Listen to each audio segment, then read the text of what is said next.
don't know what attracted me to fashion in the first place. I guess like most little girls, I liked fashion and I liked dresses. I had been to Paris before as a student, and I did a cutting course at the Avenue de l'Opéra. And the importance then was cut, proportion, and fabric.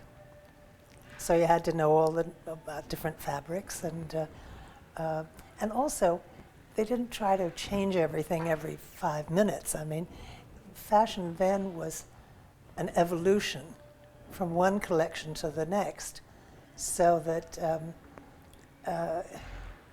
there were new things, but they came gently. What was the concept, the idea of Vogue magazine during that time? American Vogue has always been a magazine that catered to the reader. We've always tried to tell our readers where they could buy the clothes that they were looking at. It wasn't just a coffee table magazine. I mean, it was a magazine that said, and people used to go into the stores with their copy of Vogue in the hand and say, I want this dress, because it was mentioned in the magazine that that you could find that dress at that store. So I don't think it's changed that much. But during the time you worked, magazine collaborated with the artists, illustrators, amazing. I know they've done your illustration, René. Yes, well, we had there were several great illustrators: Eric, Viomez, René Gruot. They became less. They were less used because photography got that much better. You see, don't forget that when magazines used illustrations, photography was very much more cumbersome at the time.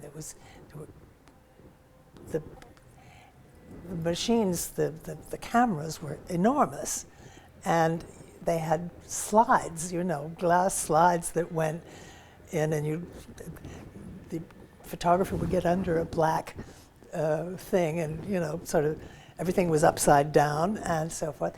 As photographers, as the cameras became more manageable and smaller, therefore photography improved, and people became more interested in photography because they thought it was more real, which it wasn't, than an illustration.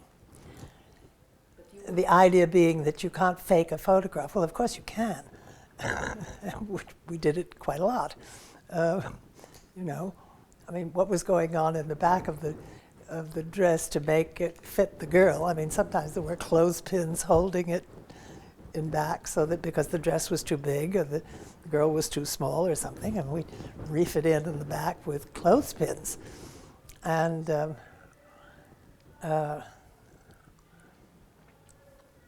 so I don't think that,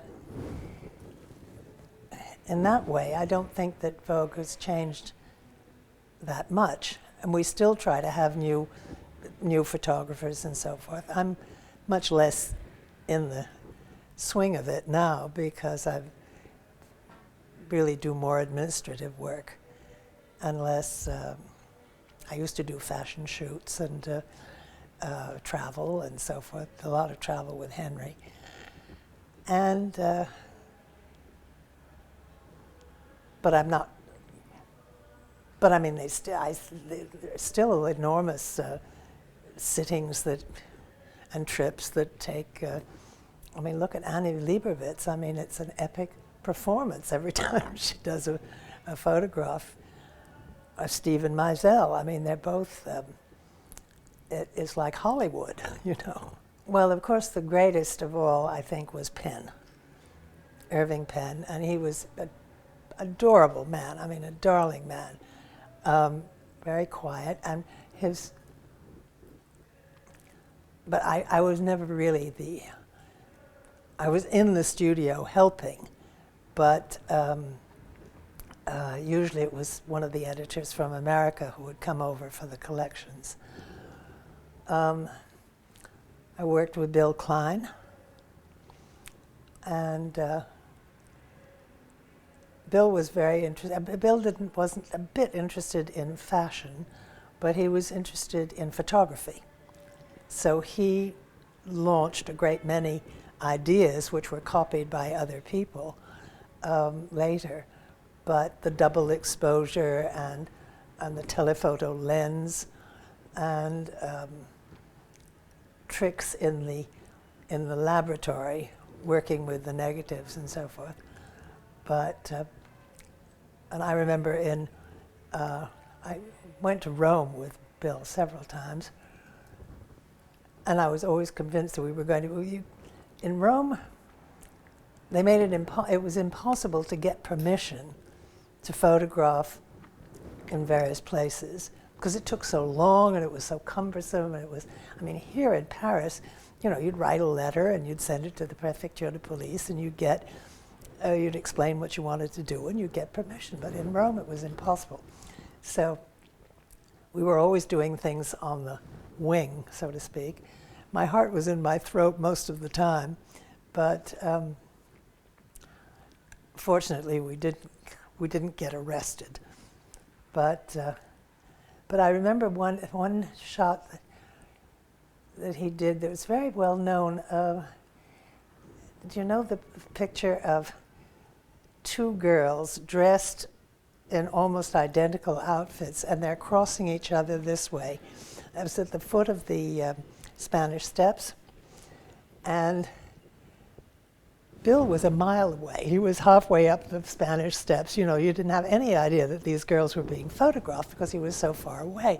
And I was in the middle, relaying, you know, walk faster, walk slower, do this, do that.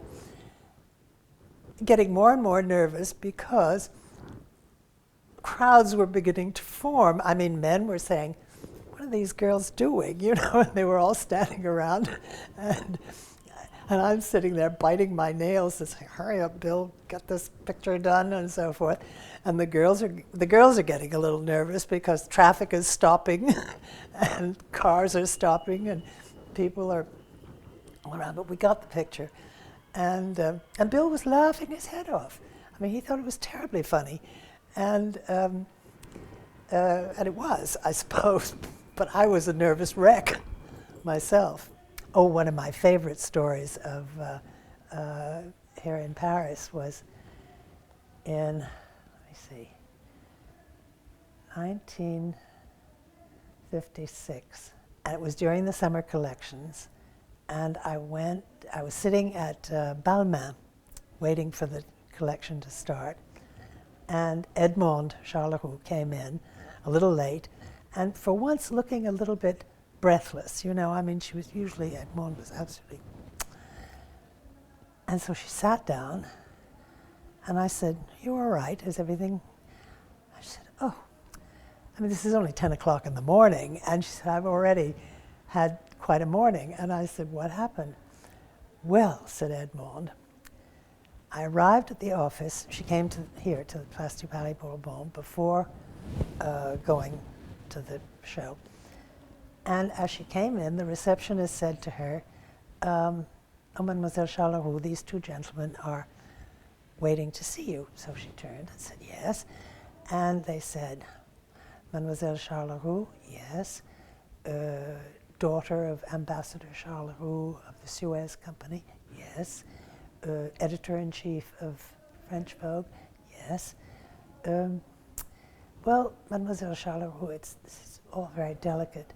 Very difficult, but were you by any chance expecting a camel this morning? And Edmond said, why, yes. And Guy Bourdin was doing the hat pictures for French Vogue and had requested a camel.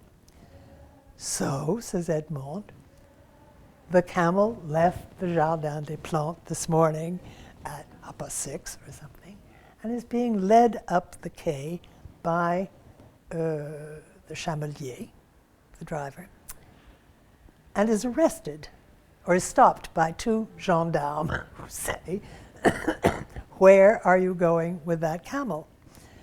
And the chamelier says, "To the Chamber of Deputies," with which instantly incarcerated in the closest nearby commissariat de police. So, because they thought it was 1956, the Suez War was going on. They thought it was some sort of a demonstration. So, all this was explained to Edmond, and then they said, "Well, Mademoiselle Charlotte, well, could we please use your telephone?" "Why, certainly," she says. So one of these gentlemen in plain clothes, not in uniform, plain clothes, goes to the reception desk and calls the commissariat police and says, "You can let the camel go. It's inoffensive. It's Vogue." And I love it. It's my favorite story. Inoffensif, c'est Vogue. Yeah, I think it's incredible magazine which changes some people's life because they become inspired and they want everybody. Well, that's what Diana Vreeland wanted to do, was to inspire people's imagination. But the other thing about Vogue that I think is worthwhile is that we're trying to show the best, whether it's the best T-shirt or whether it's the best pair of jeans or whether it's the best evening dress. You know, I mean, we edit. We do edit. We don't just show everything because it's there. I remember having an argument once with an editor who will be nameless.